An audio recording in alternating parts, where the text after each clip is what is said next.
Hello, everybody. Okay, so I am Andrea Clausen, and I'm an Ayurvedic coach, trainer, and transformational coach. And I am talking all about ojas today. So first, let's start with what is ojas. Ojas is something that comes from Ayurveda, and it is connected to your vital energy. And so if we balance our ojas, we tend to live a bit more energized and balanced life. So this is something that I actually work with quite a bit with clients. I don't necessarily always call it ojas, but this is a key to getting fitness results, getting health results, transforming your life. So I want to start with some basic principles that we can do and how to implement this into our lives so we can have a little bit more energy. Because we all know those days where you're just like, it's 4 o'clock and I'm exhausted. And I still maybe have like 3 more hours of work. Or you have to go home and, make dinner for the kiddos and you just have a lot on your plate. So let's try to avoid some of that. And a lot of it starts with knowing yourself. And the first thing that I usually tell people is rest. We're not very good at this, let's be real. Like I am not either. Like I'm not a napper. Like I usually will fight off a nap unless I absolutely have to. And what I found the last couple times I've been traveling, when I've gotten back that like next day or so, I've needed a nap because I'm just beat. And travel, so if you travel a lot for work or if you're constantly traveling, you actually do need a little bit more rest because it gets you off of in Ayurveda, the Vata dosha gets thrown off, and the Vata dosha is kind of what makes us feel scattered and spacey, and so that will help balance us. So that's the first thing to kind of look at in your life is where can you incorporate a little bit more rest. It doesn't necessarily have to be in a nap, but I also see this with workouts is sometimes we do hardcore workouts 5-6 days a week, and you're like, I rest 1 day a week. It's really not that great for you because we are burning out. And so I have people who are coming at me and they're exhausted. We're not going to do a hardcore workout. Like we are going to do yoga and we're going to do something that's more nourishing. And I'm not talking like an Ashtanga yoga either. I'm talking like a restorative yoga practice. And those are some of the things that we have to start to pick up in ourselves and stop the mentality of we need to keep pushing, because I need to get in these 5 days of hardcore workouts, even though I'm so exhausted. That doesn't make sense. Our energy only has so much. And if we're already coming at the workout down here, that workout we think is going to get us back up here. It's not. It's going to take you down even lower. And if we continue to do that, that's the cycle it keeps going. So that's a super common one that I see is just not enough rest, not understanding that rest actually will fuel results. So that's another thing that we have to think about is maybe I don't need that hardcore workout. Maybe it does need to be a rest day. Maybe I do need to go to that yin or restorative yoga class versus going to another HIIT class. So that's something to look at in your life. And I tell this to everyone, and no matter kind of backgrounds, ages, anything, just really paying attention to that. The next thing to look at is not being overly stimulated. So this one is something that I actually just played with probably the last 2 weeks. I deleted, and I always do this, I delete my Instagram app from time to time because I find myself, I get overstimulated so easily on there. Facebook isn't as bad. I don't have it on my phone, so I have to go to my desktop. And I found that is an easy way for me to stay a little bit more grounded and present in my life. But for whatever reason, Instagram is that one where you can just scroll through pictures. So in case you don't have it, it's just a lot of pictures. So it's a lot of stuff coming at you and a lot of captions if you start to read, and then they have stories up there. So a lot of us, and I found this to be super common with a lot of, young women that I work with too, is we just feel exhausted and we don't know whose energy it is anymore. We don't even know if we have our own energy because we've just absorbed so much stuff. So that's just social media. That's not even the rest of our lives, and then if you have kids on top of it, you have kids needing your attention. If you have little kids, you might be running to and from sports practices. Then you have to figure out what people are eating, and then you have, your partner, and you just have a lot of stuff on your plate, plus work. You have all of these things, and it's all coming at you. And if we don't absorb that, or if we don't figure out how we can balance that, our ojas, or energy gets depleted. So I found for myself, I actually was not going through that afternoon slump when I deleted my Instagram app, because I found myself every free moment, every dull moment, I would pop something open. And really, it's not that awesome to check email all day long for myself. And so that wasn't something that was appealing to me. So my phone, it literally just would stay in my office, and I didn't feel that pull towards it. And I think that really helps replenish me, and I actually feel a lot more restorative practices around it. I just installed it yesterday, and I'm playing with that. And I actually am not feeling called or pulled to it as much as I used to. And now, does that mean that I'm not going to delete it again? Because I will. Because that's just what I'm going to need to do. Like every month, maybe I'll pick This is also depending upon, because we are women and we cycle, and you can cycle either with the moon or with your own cycle. And this is even if you're in menopause, you're still going through these emotions and these cycles. And so just paying attention to that too, because at certain times of the months, we just have the time or that week where we just want to go inwards and we just really got to focus on ourselves. And that might mean deleting and getting rid of that over excess stimulation. So I found the phone is a huge one for many of us, is to get rid of that just constant stimulation. And if you have the notifications on, I don't have those on, but if you have those on, shut those off. Like, that's the first thing to do, is don't have notifications on, and even if you think that you need them on, do you really? Probably not. Like, you really probably don't. And same with email. I have so many people and so many women that I work with. It's just like during our session, it's just constant. I hear another email in. And whether they know this or not, they'll look over at their phone and they'll just quick see, whether they're not going to respond. Most of the time they don't. They just see, and it takes their energy away. It takes their input away by just glancing and looking to see what it is, looking to see who it's from. So just imagine if that's happening to you all day long, and you're in a work task or you're doing something and you get your phone beeps, you look away, you get distracted, and you lose whatever you were doing. You lose that focus. So that's why kids are feeling a little disconnected, because if you're doing that and you get your phone beeps, boom, turn to the phone.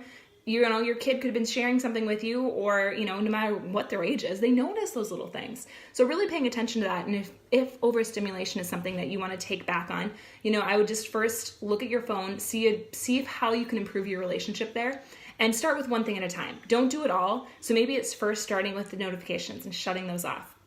Then maybe it's deleting certain apps for a week, 2 weeks, whatever you need to start to feel like, okay, I feel better. That would be where I would start with that one. Next one, I'm not going to go through all these because I have a ton of ways to replenish your ojas.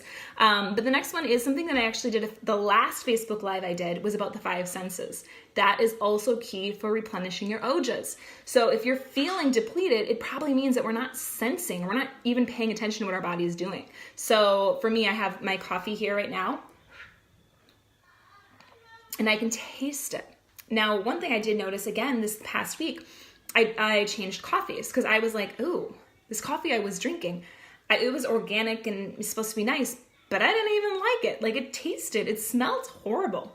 And like the taste was So then I'm like, why am I buying this? Why am I paying for this coffee that I don't even really like? So I bought different coffee. And it's stuff like that I wouldn't have even noticed because I had been drinking that coffee for months and didn't even notice. I don't even like it. I don't like the taste of it. I don't like the smell of it. It was just out of habit that it was convenient. It was the grocery store I went to. That's the only organic kind they had. That's what I would buy.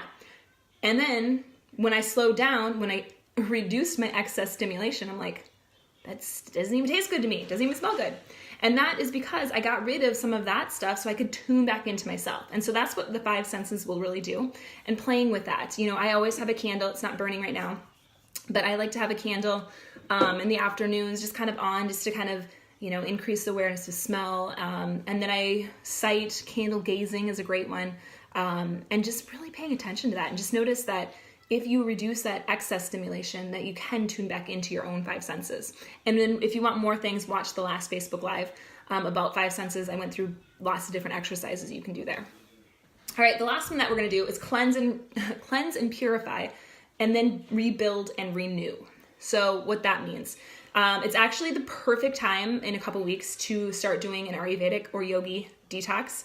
What this is, I actually do this, I've done this now 3 years. This is my 3rd year in a row.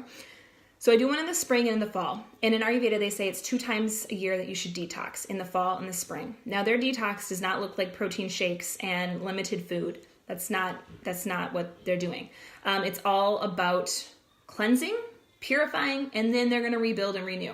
So we're not going any drastic things. So with it, let's just talk through this in case you guys are interested. So to cleanse and purify, we have to look into our diet. Let's start there, because most people, when we think of a cleanse or a detox, we think diet and we think of our food. Now, I'm not talking diet like restrictive diet. I'm talking about just diet in general, what we're eating. So we look at what we're eating. If we have a lot more processed food, if we drink a ton of coffee, those are the first things we might start to eliminate. And that is how we're going to start to cleanse and purify. So we're going to start to remove some of that, excess sugars, processed foods, foods that are going to be more inflammatory. We start to remove those from our diet. Then we're going to start to rebuild and renew.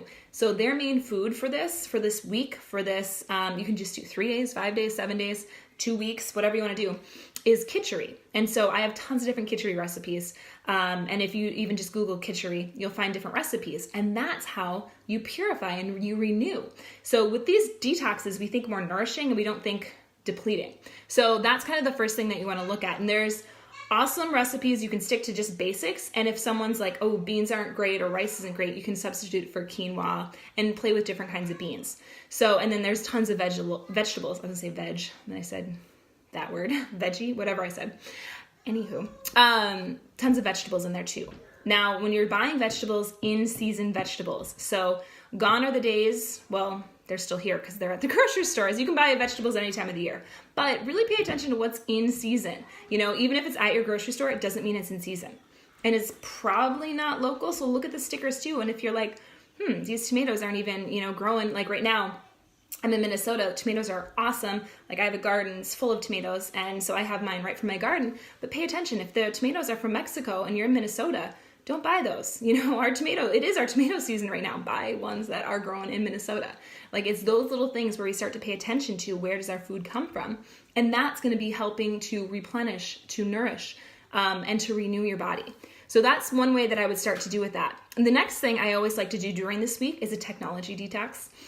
So I just did it last week, so it shouldn't be a problem for me, but just getting off social media. So like off Instagram, off Facebook, whatever you need to do. And that's to hone back in, connect back to yourself. This week actually will set you up for health for the winter. And that's why we do it. I'm doing it the whole month. So I'm actually going to run a 1-month program. So if you're interested, is andreaclawson.com/evolve. And it's going to be a whole 1-month program, and it's going to have workouts. It's going to have your recipes right in there. It's going to have your technology, your self-care. It has all of the things that you're going to need. And I'm going to be doing it with you as well as other people. And we're going to have a pop-up Facebook group. And so if you want to go through that, it's going to be $149. And you can bring a friend for free if you join before September 27th. So if you're thinking about that, you and a friend could split it for $75 a piece too. And I know I've already had a couple people who are like, oh, that's a great idea. So you can kind of join us. And I find that if we don't put money down for these things, we don't do them. We don't do them. I've done that before. I was like, I'm going to do this last spring? Didn't do it because I didn't put money down. So when we put money down, we tend to be like, okay, I'm going to do this because we have a little bit more skin in the game. So that's one way. And that's why I chose to charge this year, is because I know that usually motivates people to get moving and to incorporate new habits. And with those new habits that week, you're actually going to help set up your immune system for the winter. So I find when I really stick to it, I'm actually really good and pretty healthy all winter long. And I usually make a batch of either fire cider, and I can share those recipes too. I'll share them in the private Facebook group for the Evolve Into You program and for that month detox. But I'll share the fire cider recipe I have as well as an elderberry syrup recipe. So I find I like to do the fire cider for myself, and then I do elderberry syrup for my son. So he loves to take it. Like I give him a spoonful a day all winter long. So pretty much starting in October, mid-October, end of October, when the weather starts to really turn a little bit colder, that's what we do, is we just take a spoonful of that every day. And especially if you feel yourself getting sick, then you might, increase it and have a couple more spoonfuls. And it's super easy. He loves it. The sweetness, the fire cider's got obviously a little bit more kick. You can always buy that from a store. I just prefer to make it because it's not that hard. And, you have to make them, you want to make it now because it takes about a month before the fire cider is ready. So it has to sit for about a month, and then you can use it. So that's why you want to start making it, probably mid-October at least, start making it if you're up in the states that get really cold. So that all I will share with you as well. So that is kind of the main reason that we detox, is to really set ourselves up for success, to connect back with ourselves and to see what we want anymore. We're approaching towards the end of the year, which can get chaotic and stressful. And so that month is really to help nourish and replenish and just to see what you even want. Like, do you even want to do all these crazy, things that commercials tell us to do, that friends or Facebook or, we see all this stuff that we should be doing, but then do we even really want to? Do we actually want to go on that trip? Do we want to, spend 3 days, with our family? Maybe not. Maybe yes, but maybe not. So really pay attention to that. Do you want to go to the party with your friends? Do you want to host your annual party that maybe you have? Or maybe you're like, I actually really do want to host any of the holidays that you have coming up, whether it be Thanksgiving, whether it be Christmas. Maybe you're like, I actually do want to host, and maybe share that with people. So those are the things that I want you guys to kind of think about. And those are the answers that we can get because we're not overstimulated with stuff. And so that's why I really enjoy doing this detox. And I know I've had people do it they might take the entire month off and no social media, or you just might take that week off. So really just play with that and see what feels great for you. Okay, that was long-winded and I talked a lot. A lot as my voice just cracked. So if you're with me to the end, thank you. Yesterday, Emily Piera, her podcast interview came out and she talks all about listening to your soul. So it goes right along with the message and what I believe in. So check that out if you haven't already. Otherwise, I will be back and we can talk more about ojas if you guys are interested, because I have a huge list to go through. So those were just the tip of the iceberg of stuff that you can do. And as well as if you guys want to know more, I think I'm going to talk about, I'll hop on and just talk completely about the Evolve Into You and the nourishing Ayurvedic cleanse that happens in the fall. So that way you guys can get a really clear picture of what it is and how it can help you. All right, so thanks guys, and I will see you guys later. Bye.